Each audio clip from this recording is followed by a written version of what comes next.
ជនសង្ស័យចំនួន3នាក់ត្រូវបានកងកម្លាំងរាជអាវុធហត្ថខេត្តព្រៃវែង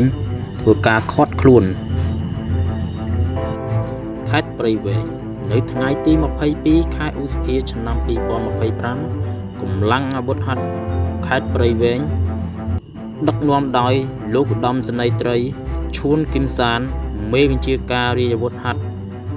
ខេត្តព្រៃវែងនឹងមានការសម្របសម្រួលពីអាដាមគុជគឹមឡុងព្រះរាជអាជ្ញាអមសាលាដំបងខេត្តព្រៃវែងកាលពីវេលាម៉ោង 16:30 នាទីថ្ងៃទី18ខែឧសភាឆ្នាំ2025កម្លាំងសមត្ថ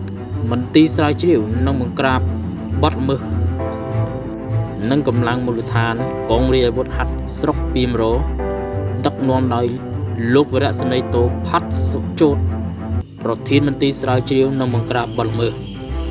បានចុះបង្ក្រាបបទល្មើសគ្រឿងញៀនចំណុចមុខសាលាឃុំអ្នកលឿងស្ថិតនៅភូមិអ្នកលឿងឃុំអ្នកលឿងស្រុកពីមរខេត្តព្រៃវែងដែលបានឃាត់ខ្លួនជនសង្ស័យចំនួន2នាក់ឈ្មោះខុនសីហាភេទប្រុសអាយុ22ឆ្នាំជនជាតិខ្មែរមុខរបរកម្មកររស់នៅភូមិសិនលងឃុំសិនលងស្រុកស្វាយអន្តរខេត្តព្រៃវែងនិងឈ្មោះឌុចច័ន្ទតា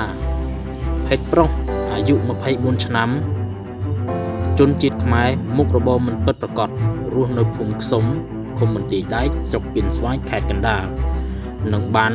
ចាប់យកវត្ថុតាងរួមមានម្សៅក្រាមពណ៌សចំនួន2កញ្ចប់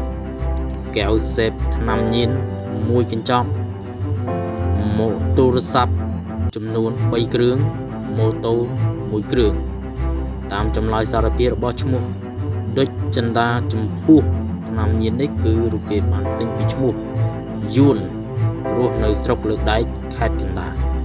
បន្ទាប់មកដោយមានការសម្របសម្រួលពីនីតិវិធីពីឯកឧត្តមព្រះរាជអាជ្ញាអមសាលាដំបងខេត្តព្រៃវែងនិងឯកឧត្តមព្រះរាជអាជ្ញាអមសាលាដំបងខេត្តកណ្ដាលនៅថ្ងៃទី19ខែឧសភាឆ្នាំ2025កងកម្លាំងកងរាជអាវុធហត្ថខេត្តព្រៃវែងបានសុំពន្លាតដែនសមត្ថកិច្ចសហការជាមួយកម្លាំងមូលដ្ឋានកងរាជអាវុធហត្ថស្រុកលើកដែកខេត្តកណ្ដាលឃាត់ខ្លួនបានជនសង្ស័យចំនួន1នាក់ទៀតឈ្មោះវៀងយ៉ាងដឹកហៅយួនភេទប្រុសអាយុ21ឆ្នាំជនជាតិវៀតណាមរស់នៅភូមិកំពង់ចម្លងឃុំព្រែកទម្លាប់ស្រុកលើកដែកខេត្តកណ្ដាលវត្ថុចាប់យកមានម្សៅក្រាមពណ៌សចំនួន27កញ្ចប់ទម្ងន់3698.2 ក្រាមទាំងសម្បកថង់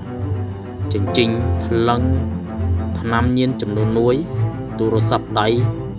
ចំនួន2គ្រឿងម៉ូតូចំនួន1គ្រឿង